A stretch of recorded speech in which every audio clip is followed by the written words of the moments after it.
Selamat siang, salam sejahtera buat kita semua. Salam sehat. Perkenalkan, nama saya Agus Wongwitra Maginting dengan NIM 20050162 dengan dosen pengampu Bapak Arif Rahman SE Mekdev, di mana saya di sini akan mempresentasikan hasil tugas saya yang berjudul pengaruh inflasi dan pengangguran terhadap GDP atau Gross Domestic Bruto. Selamat menyaksikan. Baik, di sini saya akan menjelaskan bagaimana cara menguji ECM. Yang pertama, kita akan menguji terlebih dahulu yang namanya uji stasioneritas tingkat level. Dalam menentukan alat analisis apa yang akan kita gunakan, maka langkah awal dalam melakukan pengujian ECM yaitu dengan melakukan uji stasioneritas. Berdasarkan hasil uji stasioneritas tingkat level yang diperoleh bahwa tingkat probabilitas seluruh variabel berada di atas nilai alfa, di mana alfa yaitu 1%, 5%, dan 10%, sehingga dapat disimpulkan bahwa data tidak stasioner pada tingkat level. Selanjutnya yang kedua, uji stasioneritas tingkat 1 difference. Berdasarkan hasil uji stasioneritas tingkat 1 difference, diperoleh bahwa tingkat probabilitas seluruh variabel berada di bawah nilai lambda, yaitu 1%, 5%, dan 10%, sehingga dapat disimpulkan bahwa data stasioner pada tingkat 1 difference itu stasioner.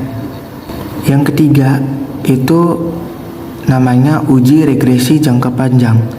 Berdasarkan hasil uji regresi jangka panjang, diperoleh bahwa tingkat probabilitas masing-masing variabel berada di bawah nilai lambda, yaitu 1%, 5%, dan 10%, sehingga dapat disimpulkan bahwa nilai tukar dan ekspor signifikan mempengaruhi investasi.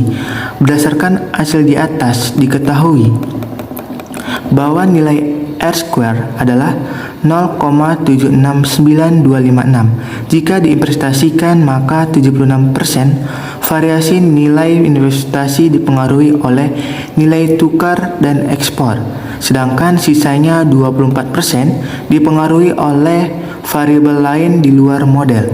Berdasarkan hasil uji regresi jangka panjang di atas, nilai tukar dan investasi memiliki hubungan yang positif dan searah.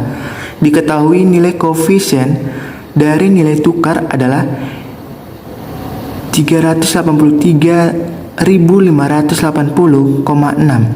Hal ini berarti bahwa ketika nilai tukar mengalami kenaikan sebesar 1%, maka investasi juga akan mengalami kenaikan sebesar 383.580,6%. Dan apabila nilai tukar mengalami penurunan sebesar 1%, maka investasi juga akan mengalami penurunan sebesar 383,580,6%. Berdasarkan hasil uji regresi jangka panjang di atas, ekspor dan investasi memiliki hubungan yang negatif dan berlawanan.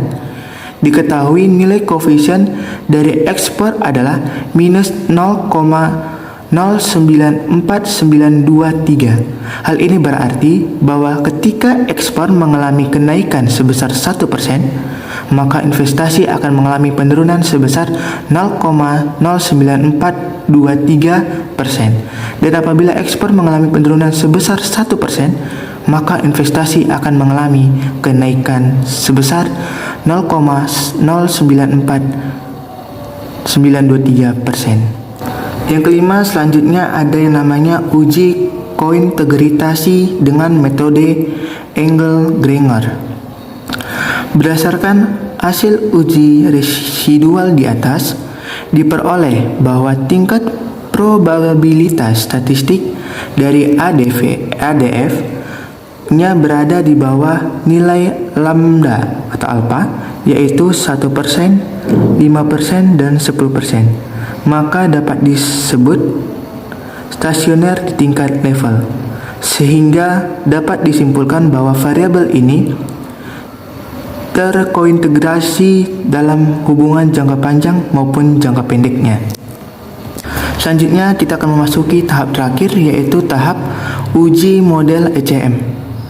Bahwa kita lihat dari tabel hasil uji ECM di atas, kita lihat bahwa nilai T statistik dari uji model ECM atau ECT-nya itu sebesar ECT-1-nya itu sebesar minus 3,50532 dan tingkat probabilitasnya berada di bawah nilai lambda, yaitu 1%, 5%, dan 10%. Sehingga dapat disimpulkan bahwa model ECM yang digunakan dari data di atas itu terbukti valid. Baiklah, mungkin itu saja presentasi saya kali ini terkait tugas yang diberikan oleh dosen saya. Kiranya apa yang saya presentasikan dapat bermanfaat. Baiklah, saya tutup dan akhiri video ini.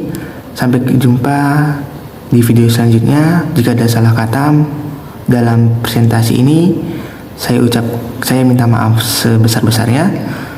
Saya ucapkan terima kasih dan sampai jumpa.